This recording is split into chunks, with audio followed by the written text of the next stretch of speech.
So for the Dhamma talk today, I have proposed wishing everyone a stress-free Christmas and a cool New Year.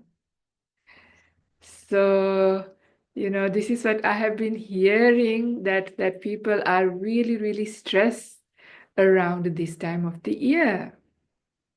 It's a bit interesting for me because at the monastery, whenever people come to offer dana, after the dana, we usually give a Dhamma talk, and this is a very common topic that they request how to be free from stress, how to deal with stress.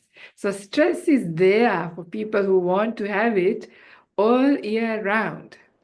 But there is this added effect and added kind of feeling around Christmas time or towards the end of the year that there is even additional stress. And once that kind of thing is there, everybody sort of buy into it as well. I mean, there may be reasons, but let's see whether they're real reasons. Do you really need to be stressed? This is the point.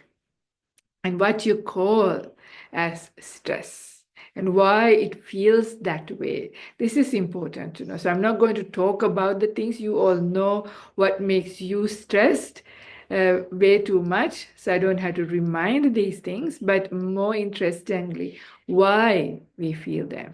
So for me, a reason to be stressed, stress still doesn't do any good. But if I know that somebody is going to kill me tonight or tomorrow, my life is in danger, something like this, then I will actually feel a bit anxious and stressed because, that would be painful and difficult and something like this. So like I'm really going to have into a big financial trouble or lose my job.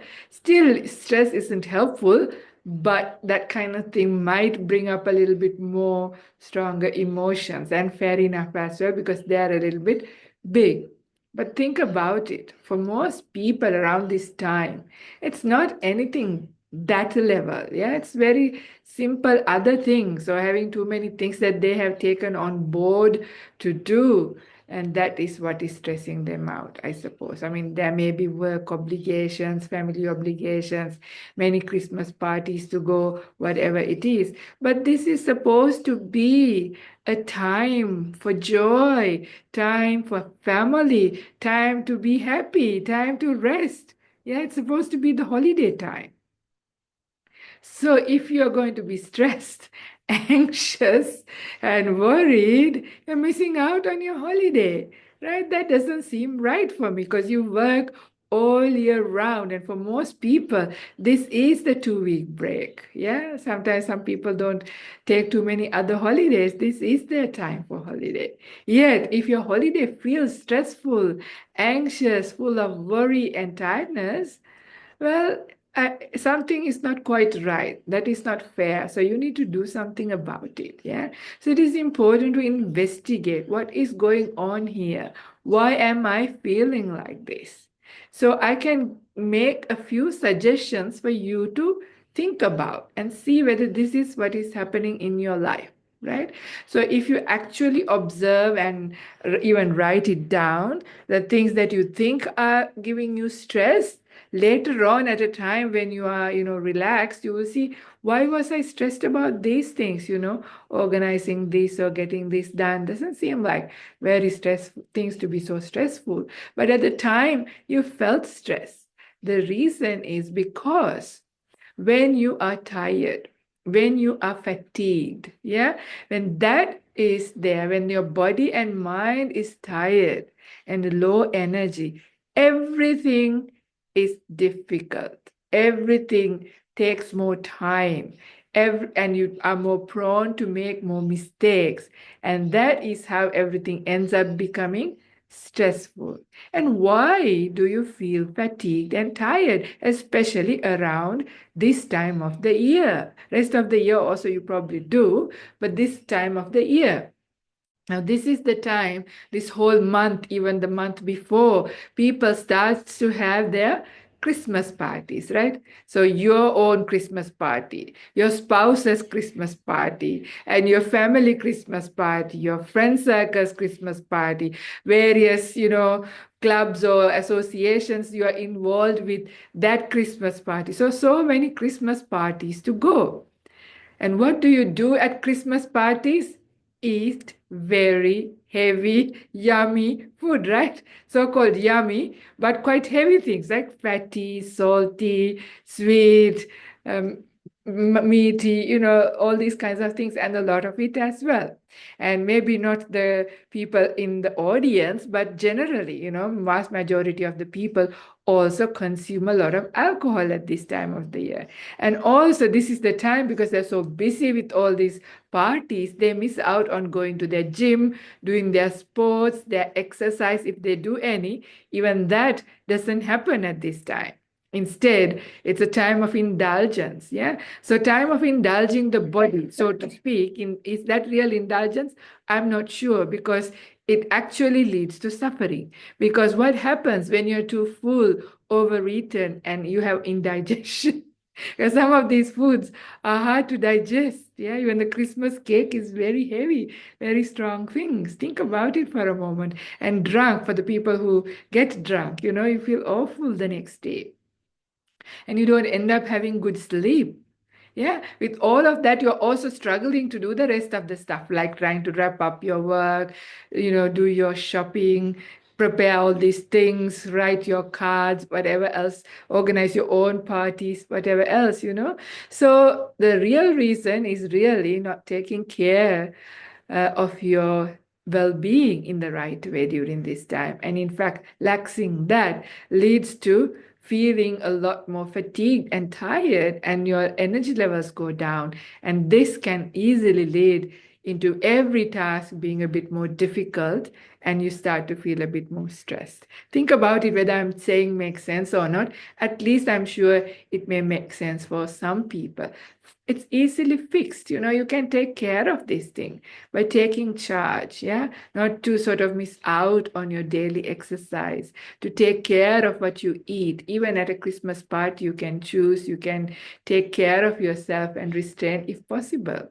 And do what you need to take care of that food and exercise and your sleep, especially this time of the year, if you have to do many other things and have to deal with some unavoidable stresses, like maybe being with the whole family for the Christmas day may be stressful for some people. If in the past there have been like a big family argument or something like that, which is also seems to be quite common in the world, then some people are not quite looking forward to that, but yet they feel obligation. So there are these kinds of stresses and anxiety as well.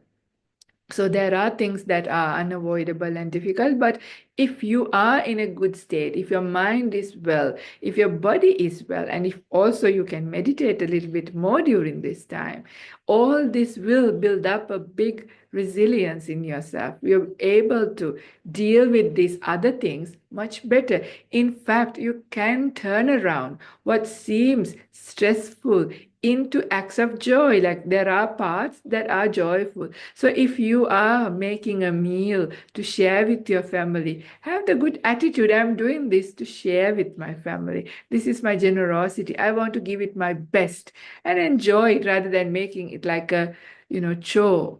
Or if you're making gifts or buying gifts, also have that act of in your heart, generosity. Think about it instead of stressing as is something I get to get out of my way kind of thing. So if you stop for a moment and if you are in the right mind state, all of these beautiful things, they are actually beautiful things, a lot of them. Yeah, so whatever it is, there may be other things that I'm not saying here, but whatever it is, if you are skillful and if you are in a good state of mind, you can always turn things around, look at them in a good way, enjoy the process for at least the things that you can, like, Christmas gifts, Christmas meals, all those activities can be made fun. So in order to do that, taking care of yourself is very important. So preparation and being ready, especially if you predict that this time is going to be difficult for you. So this is one of the things. So I won't spend too much time on these practical things, but it is important to highlight this because whatever else I'm going to say from the suttas and the Dhamma is not going to be able to be exercised if you don't have enough joy in your heart, enough energy in your mind. If your body and mind is not well, no matter how much Dhamma you know, it's going to be difficult to practice it. So that is why I wanted to say this first.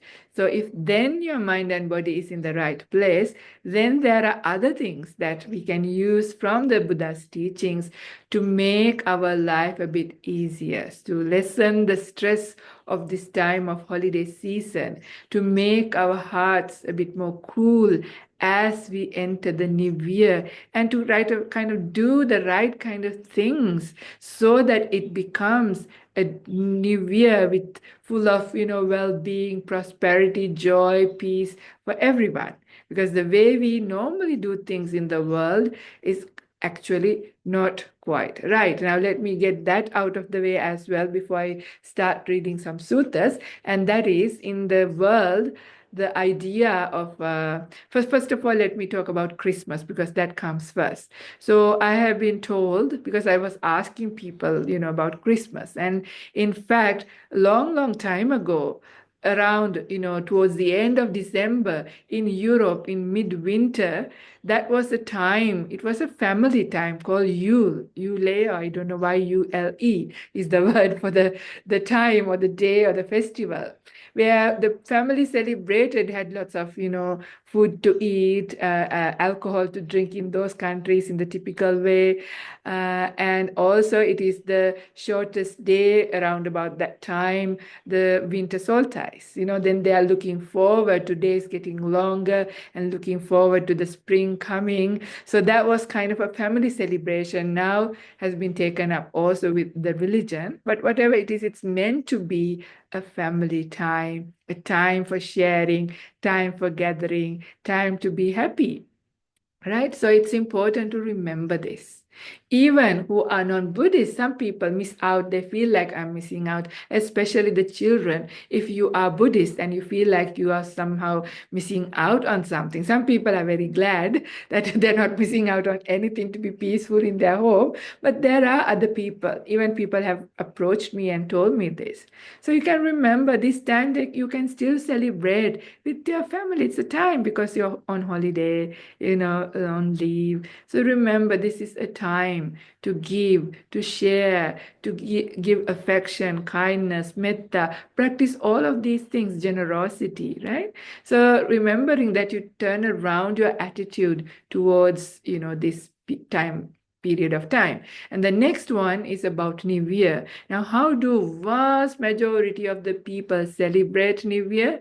That happens on the 31st night, right? So 31st night is a big gathering, a big party, and everybody wants to, they get drunk as well, dance, and then they stay up until midnight and have fireworks and celebrate and do all of those things, go home quite late. And how does their New Year day start? With a big headache. Yeah.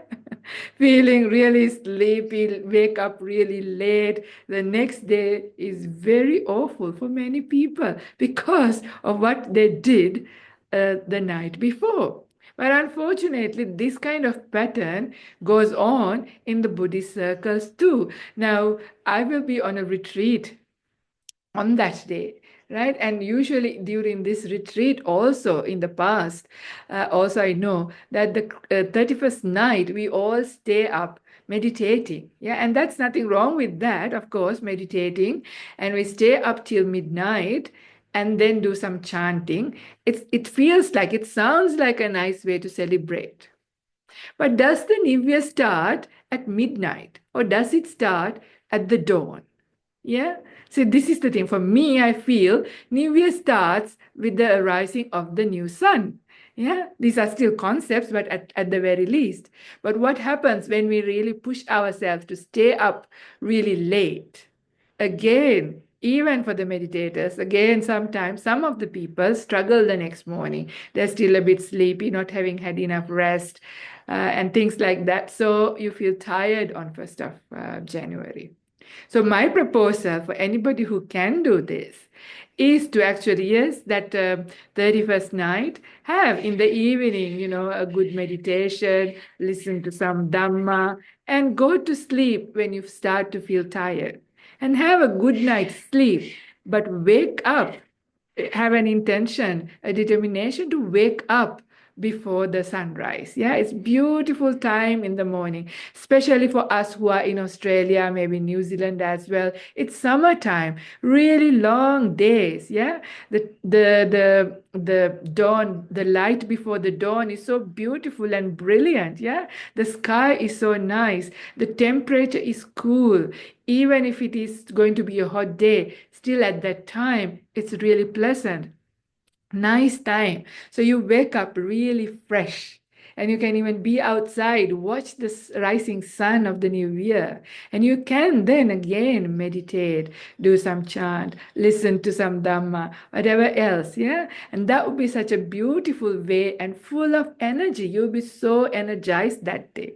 And then you can do so many nice things in the day because you are having a cool heart, because you started the day in the right way, because you had rest, because we can't really push our body. Our body is limited with what we can do. Yeah, we are getting old, we have sicknesses, and naturally also the body needs sleep. Yeah, by midnight it's supposed to be sleeping. From 10 to 2 at least, most people, we are supposed to, the body's processes are happening. So all of this gets exhausted if we try to push our body unnecessarily. So at least as Buddhists, practicing people, we can change our concepts. We don't have to follow the same way of the worldly people who want to have a party and stay up and wake up so drunk or so with a hangover. We can actually wake up fresh, wake up bright, have a cool heart, and spend that New Year's Day in a good way. Yeah.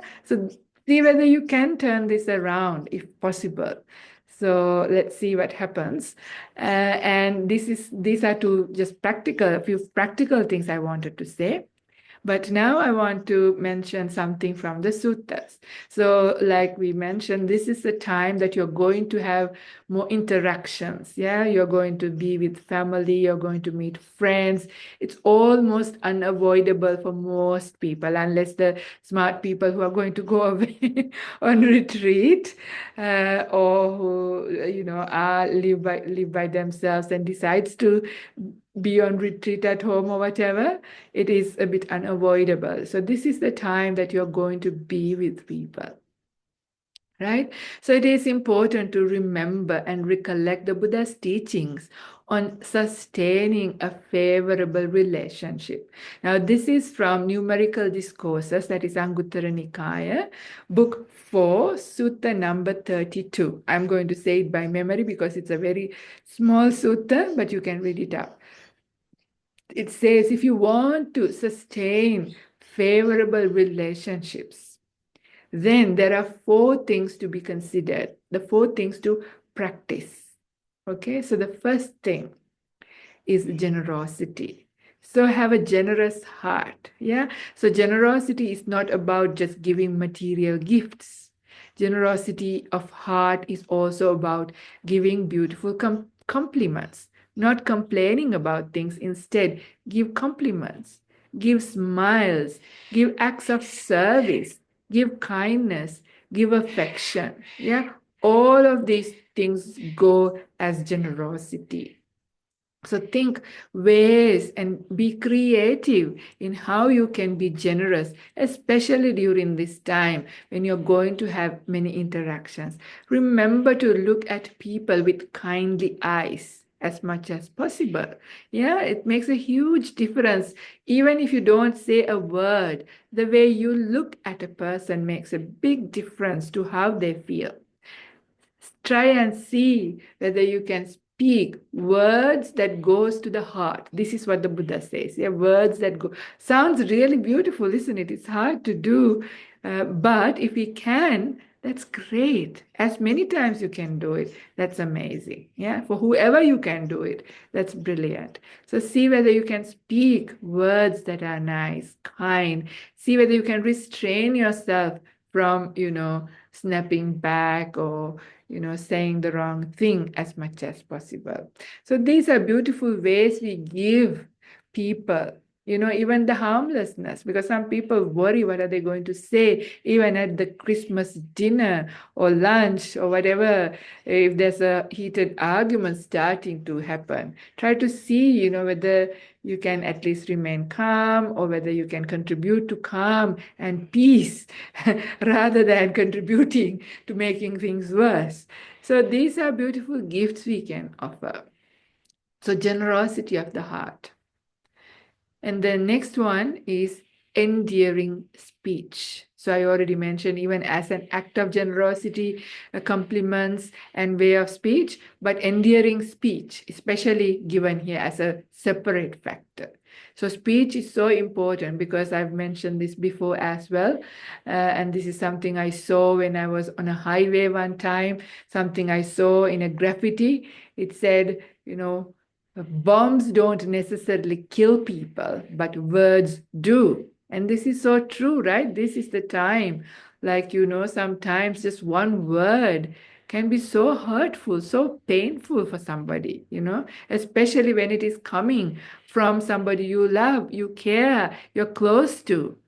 So remember this, yeah, remember this, especially because this is the time that people say they have a lot to do, they're so busy, they're so stressed or whatever. This is also what happens. So when you are tired, when you're fatigued, when your mind and body doesn't have enough energy, our words are not that great. Yeah. So if you want good words to come out from your mouth, then it is important that you have energy, good energy, joy in your heart, yeah, peace in your mind. This is important. So endearing speech is important because it's one thing for me to say this or even for the read out the Buddha's teachings like this, but hard to do if you don't put in the right courses. So that's why I'm emphasizing this again and again. And if you want to be able to give endearing speech, then prepare for it. Yeah, remember the courses. So the third one is beneficent conduct. Yeah. So see how you can help others. So of course your own virtuous conduct. So it's, your virtue, your morality comes first, but also in addition to that, it is a time that everybody is busy. See whether you can help somebody out. Yeah, how can your conduct be of help to other people? Yeah, how you can, offer something else and, restrain yourself, or how you behave, how you act, how you do everything. So you not just your words, your bodily conduct, even your mind, because it is also felt. So beneficent conduct and also the right etiquette, the right appropriate way of behavior, especially when you are in a crowd and appropriate to the place, not saying that now I am like this, so I will do it like this, not like that. We have to respect the worldly conventions. Yeah, conventions are conventions. Yeah, so they have a practical value and we need to respect that. Not allow them to, of course, get in our way and cause us suffering because our conventions got challenged. That's another Dhamma topic altogether. But it is also our duty of care to respect the worldly conventions because that actually otherwise irritates and agitates other people if you don't. So these are all parts of beneficent conduct. Living according to the values, like even driving, keeping to the road rules is especially important. Yeah, not driving and drinking and driving. All of those things because it's helpful to save lives, and all of these things, doing the things in the right way, and also not to be wasteful, to be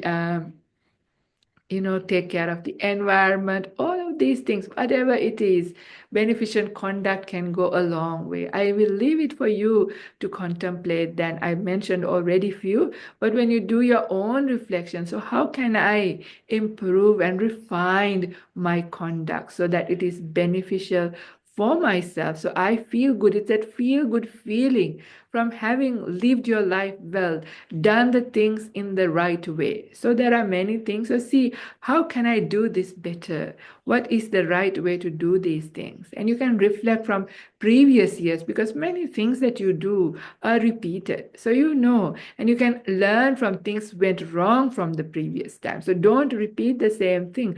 Learn from your mistakes so you don't have to have anxiety towards going to this Christmas party with all these people.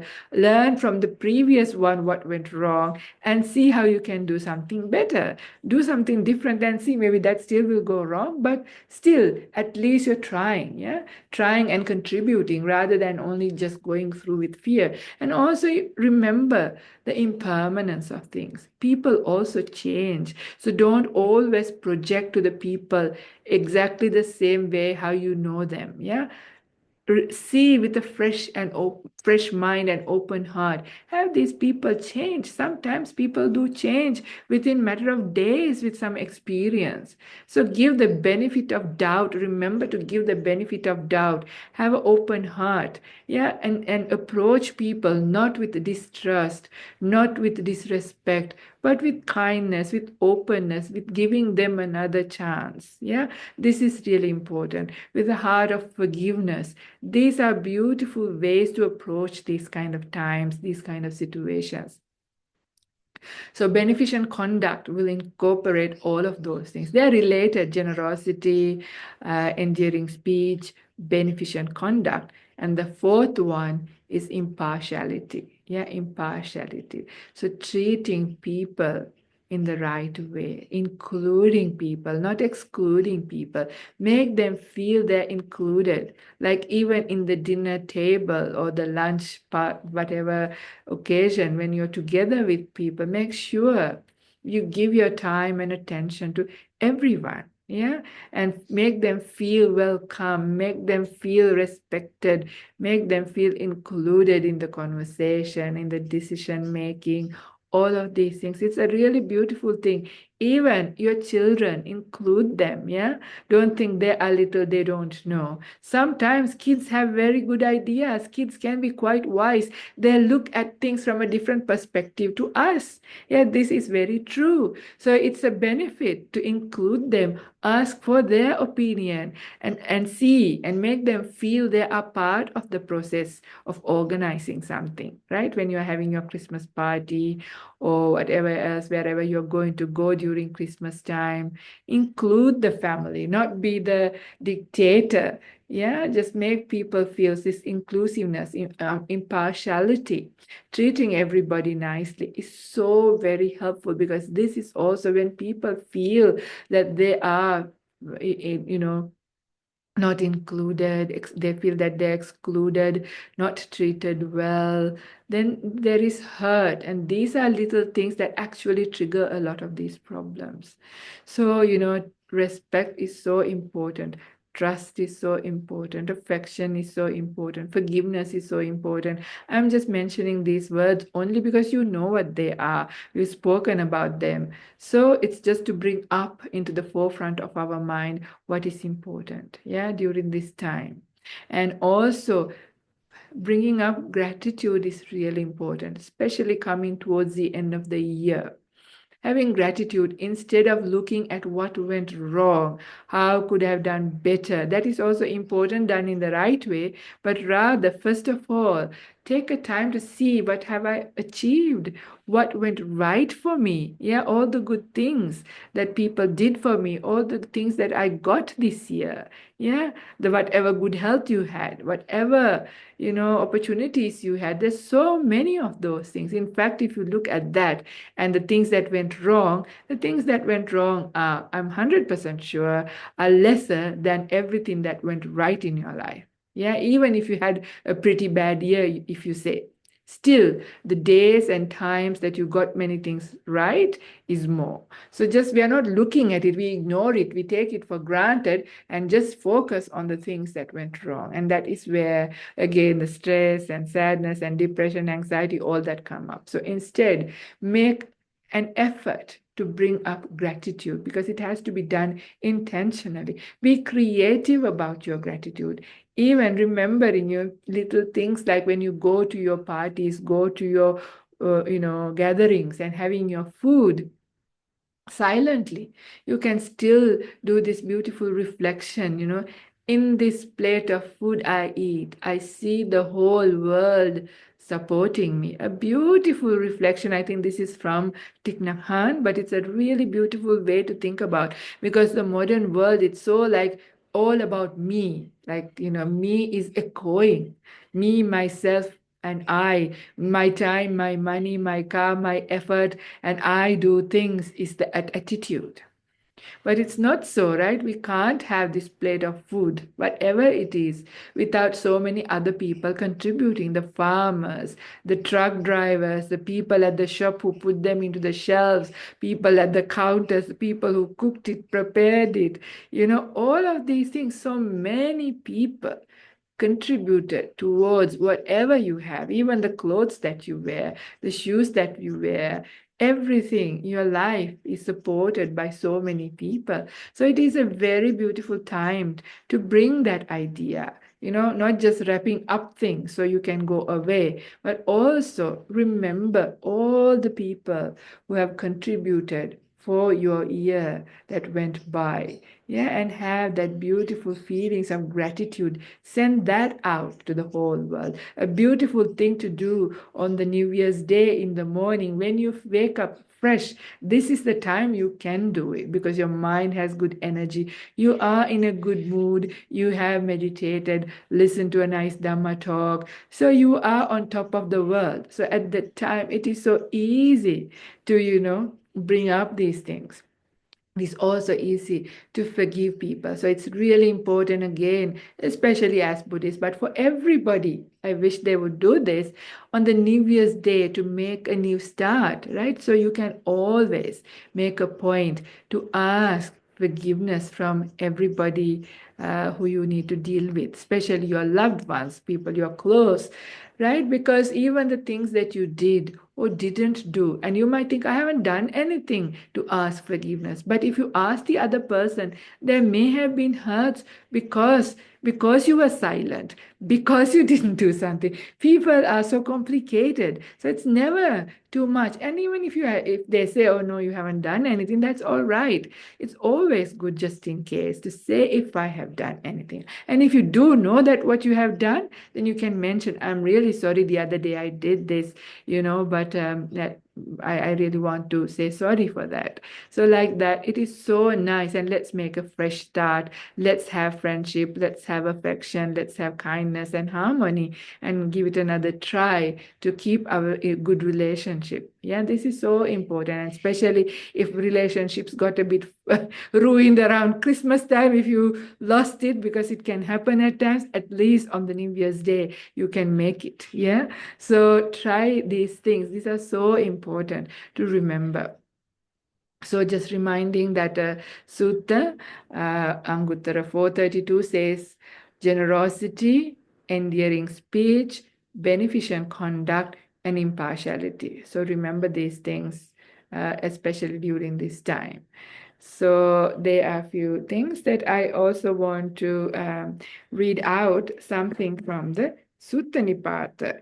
So just to say, where is the problem?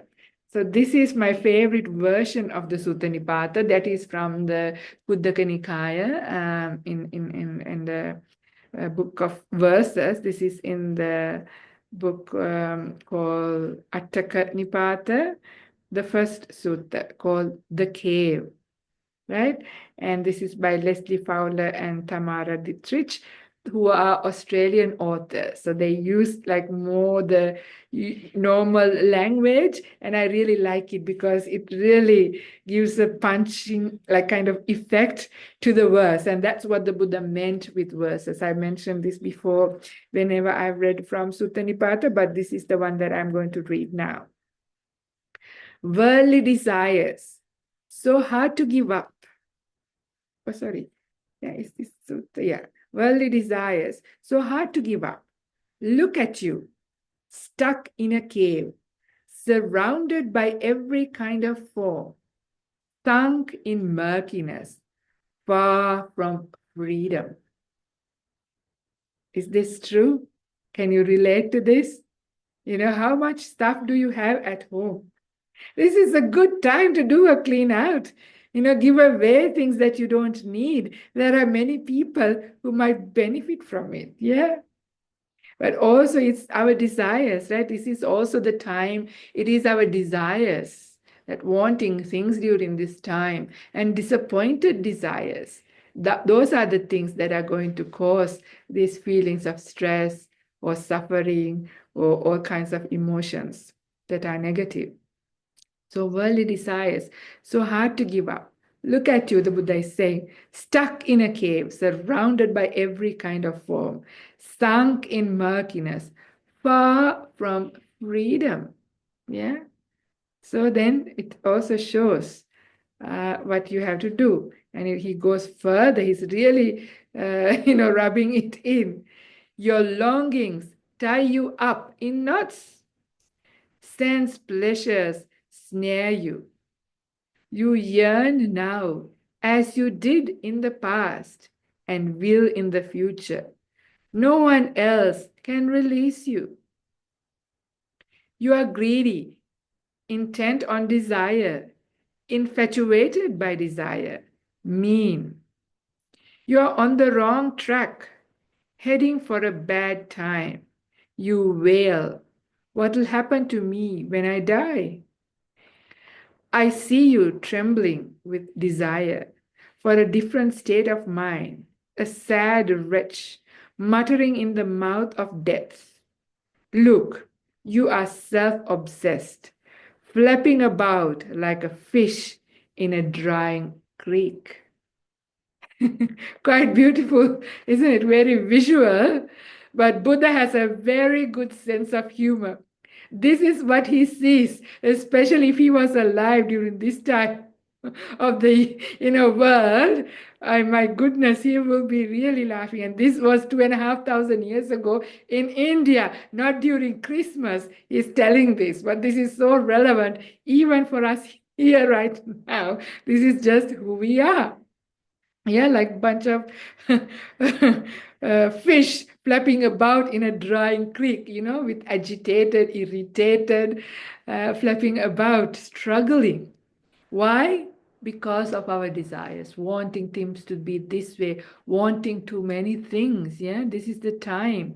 So many desires come up. Also, the shops and the advertising, commercial world also, contributes towards it in a very big way. Yeah. So it's really hard for us. So, sense restraint become very important. Yeah. To restrain your senses. Otherwise, so difficult, all the shops, the sweets that come out, all the other things that you really don't want, but you feel like you want to buy, and all the sales. Yeah, they tell you, oh, buy this just in case. It's a good bargain. Have it, for later. All of these things, especially the Boxing Day, right? Boxing Day sales. We just had that in the Black Friday sales, I heard, and then it's going to be the this. So all of these things, don't fall into this. Yeah, don't give in to this. This is what stress you out later. So remember, try and see, deal with your desires. Ask yourself, do I really need it? Do I really, really need it? What can I do without it? Can I not live without it? Yeah, why do you have to? Why do I have to do it? Why do I have to have it? Yeah, see, if you get a real big yes, you really need and have very good reasons to have, that's fine. But many things that we really want, we really don't need. Yeah. So rather, give something, yeah, whatever you desire, buy it and give it to somebody else who might need it more than you. There are many hungry people in the world, yeah. So you can send out nice Christmas hampers, some food, some clothes, or something like this. I'm sure many of you are doing these things much better than having your own desires. So opposite of desires, chaga, giving up, giving, sacrificing. Yeah, much better. So do the opposite of these things. Also, sensual desires. This is the time, the way people dress, the Christmas parties, getting drunk, dancing.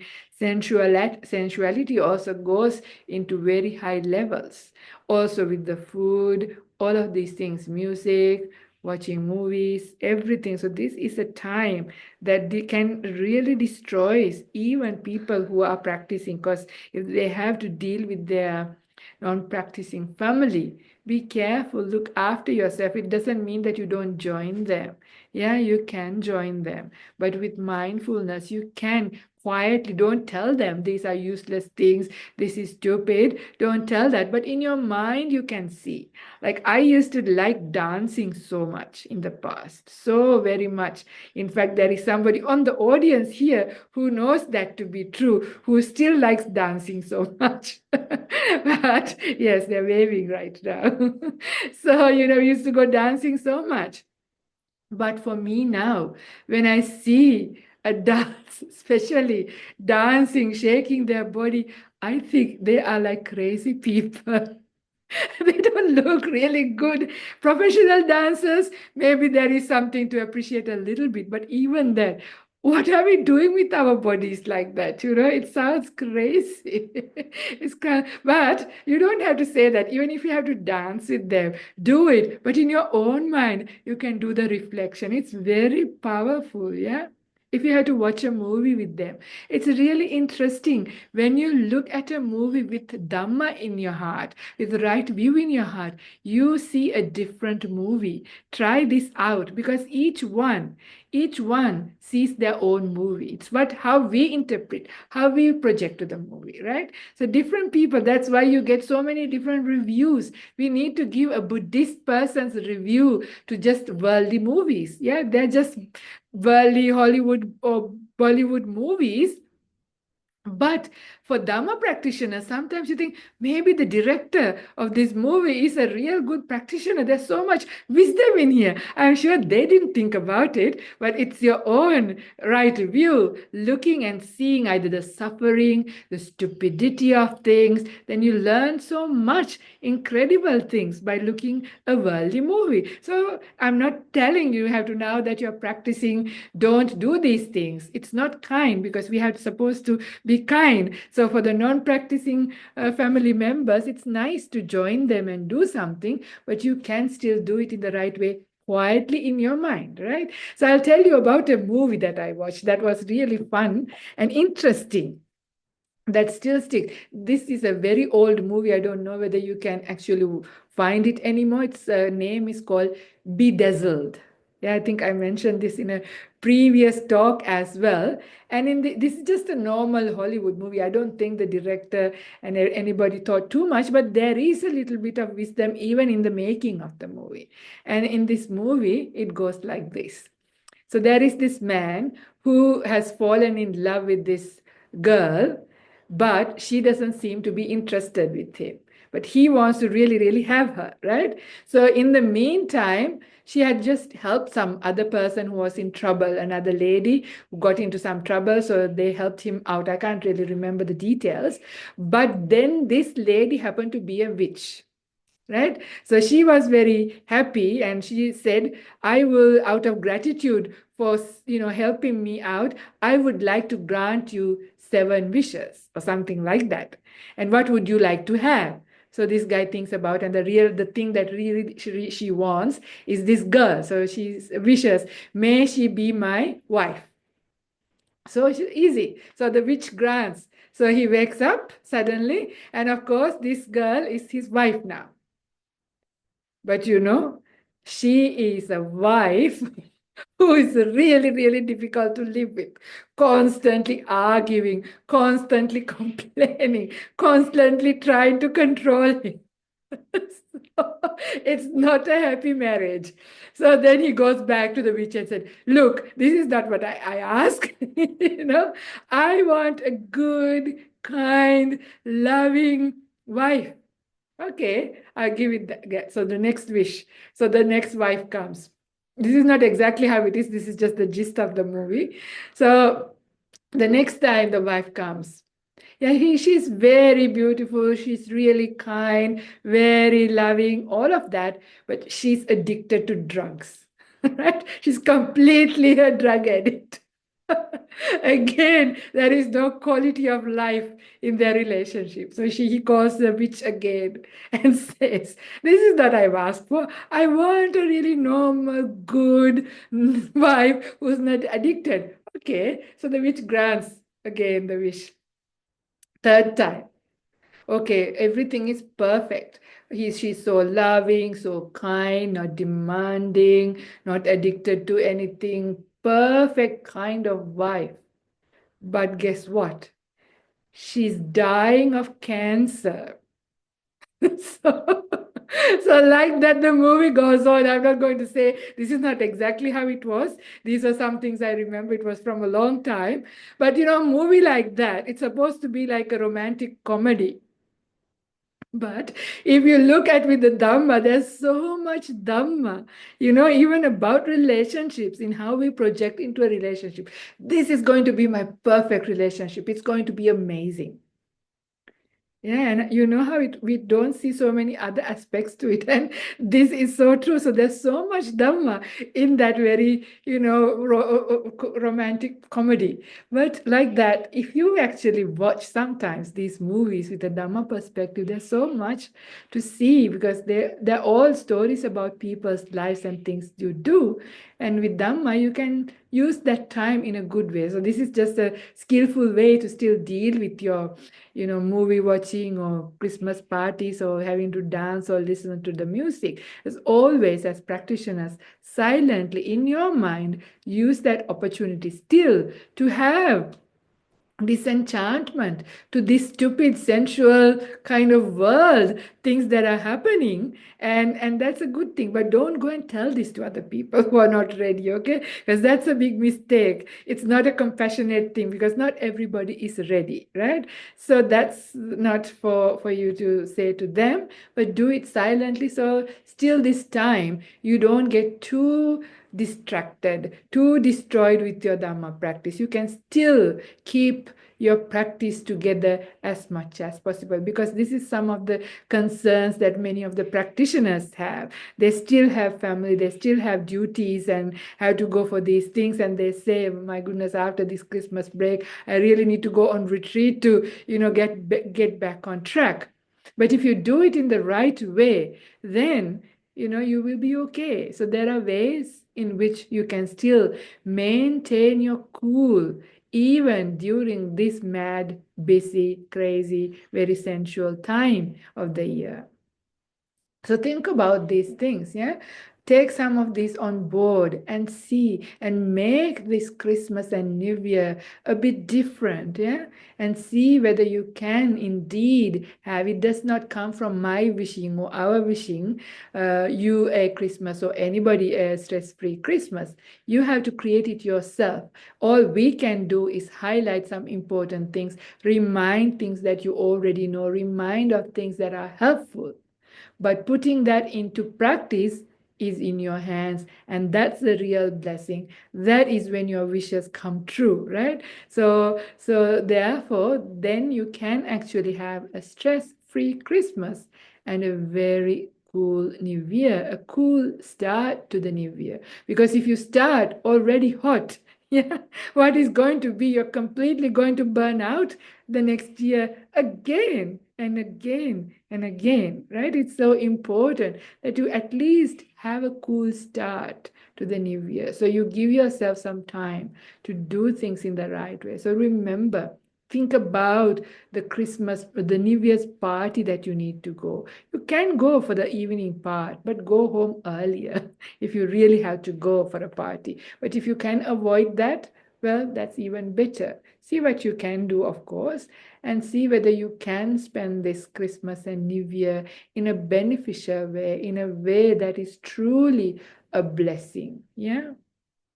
So that is what I shall say. There is about 10 minutes remaining, and you are welcome to ask any questions, give us some feedback, give some comments, or let me know things that I have not addressed that you would like me to say related to this festive season. First of all, we need to say thank you and for a very powerful and beautiful Dharma talk. Annamayang Sadhukarang Dhamma Se Sadhu Sadhu Sadhu Anamodami.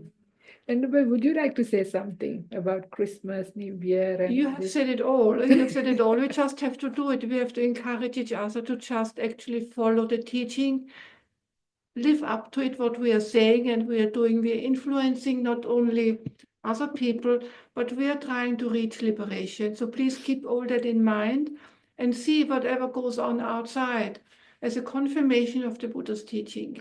And again, thank you for the beautiful teaching. Thank you. Okay, there comes questions.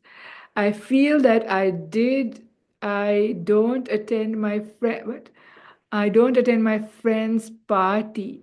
I will not be invited again. Be alone in life. How do I deal with these thoughts? Actually, it's really nice when you start to enjoy seclusion. Yeah. To be by yourself is incredibly beautiful, energizing, happy, and joy states. But only when you get there, right? Seclusion is great, but obviously you are asking this question because you still want to be with friends. So it's okay. You can attend with your friends, or you can also tell them that we can do another time, also do something else, or do it early, or else you do it in with these instructions. Yeah, you can still attend the party, but how you deal with it, how you behave in your own mind, how you relate, how you project to the events of the evening is up to you. Yeah, yeah. So that's the best you can do. But when I started, I used to be a very big party person, very big social person. But when I started practicing, when the practice became so important for me, it did happen that some of my friends actually fell out from my friendship circle. It happens, but you find other friends too, because it's not easy, yeah, because your associations are important.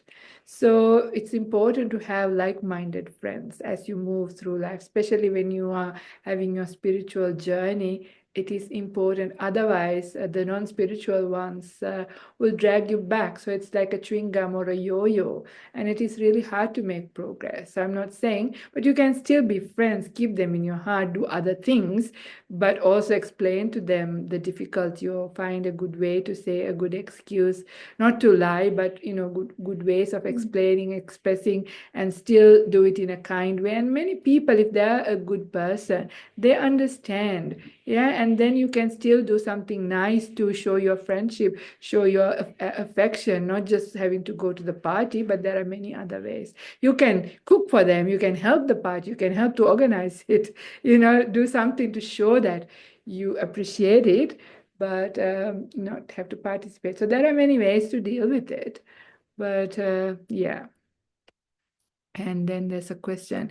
Thank you so much, Venerable. Could you give some reminders on how to restrain your speech when spending time with lots of different family and friends at this time of the year? Yeah, speech is quite a different thing. Yeah, you have to prepare ahead of time, sometimes years ahead. So it's a thing ongoing. So you can start now. So don't expect to be perfect, but learning from your mistakes and continuing. Because if this is important, you have to prepare now for the 2026 Christmas party, okay? It may be a little bit too late for this one already, but you can still do your best because speech is very fast.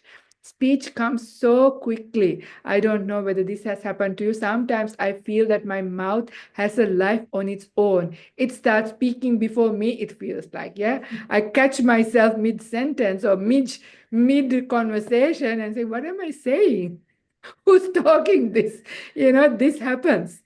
So therefore, it's kind of really important that we develop good speech habits throughout our life. Yeah, it's very important because especially when the other person triggers you, when they speak with a lot of emotion, a lot of energy in their speech, it sort of brings things out from you and you respond back. Yeah, I know this because this is what I experience myself. I respond like that. If somebody speaks to me in a certain way, I respond back also in a certain way. It's not nice, but it happens. It's too quick. Yeah. So in order to restrain all of that maintaining your cool, having a lot of joy, having, energy in your body and mind is important, because if you have not enough energy and energy in your body and mind, forget about it. It is not going to happen.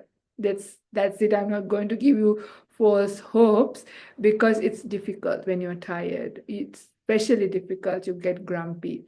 So that's why, especially if you are having to go to a situation where you're going to have to be with people, that you have to be careful, and from past experience that the difficult conversations, then please have a lot of rest the night before.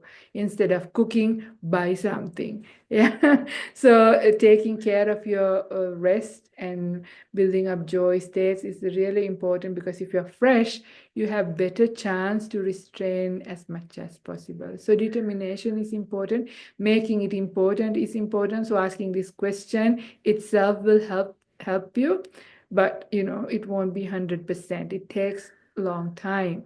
So make it, because it is important. So one Christmas along the time, it will be good. Yeah, it will be better. But even this Christmas, keep trying. But the important thing is, that's why I said the preliminaries at the beginning. All of those things are very important. So, and speak less, the Ajahn Brahms saying, when you speak, you get into trouble. When you listen, you become wise, right? So instead of speaking too much, get them to speak and you listen.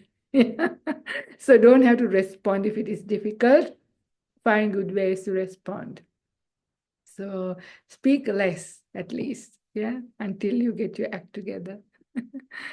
All right. So thank you for those few questions. So would like to listen to Sutta talks about restraining speech, a future talk, Venerable, please. Sure, there's a lot about speech, about right speech. It's a really good topic, good for me as well. I'm still working on my own speech. Speech is a difficult one for some people, and I'm very happy to do that in the new year. And I also want to say this will be the last talk for this year, since I'm going on retreat from Monday. So next week there will be no Thursday evening talk. It's hard to organize with anybody else as well. So it's a free day, and I'm sure you all are also very busy anyway, or have a rest. And we'll meet again in the new year. So truly have a beautiful holiday season. Enjoy this time, make the most of the time you have with your family, and also take this time to take care of yourself, take care of your well-being, especially for those of you who are by yourself, whose family are not there. If you have more time, take that time to really do detox of all kinds, yeah, food, digital detox, all kinds of things that you can do, because you have the time. Catch up with your sleep, catch up with your rest, eat well, eat healthy. All of these things are things you can do, yeah. So catch up with your meditation, catch up with your Dhamma reading. Lots of talks are going to get uploaded into Santi channel as well. There's a backlog of stuff. So if you run out of all the other good talks, then you can also tune into the Santi channel. There will be lots of talks coming up before Christmas New Year break. So anyway, wish you all the very best. Blessings to all of you here. Shall we give a blessing Yeah, blessing chant? chant. Yes, Yes. okay. Sabba buddhanubhavena sabba dhammanubhavena sabba sanghanubhavena buddha ratanang dhamma ratanang sangha ratanang tinang ratananang nubhavena Chaturasiti sahasra dhamma kanda nubhavena pitakataya nubhavena jina savaka nubhavena sabete roga sabete bhaya sabete antaraya sabete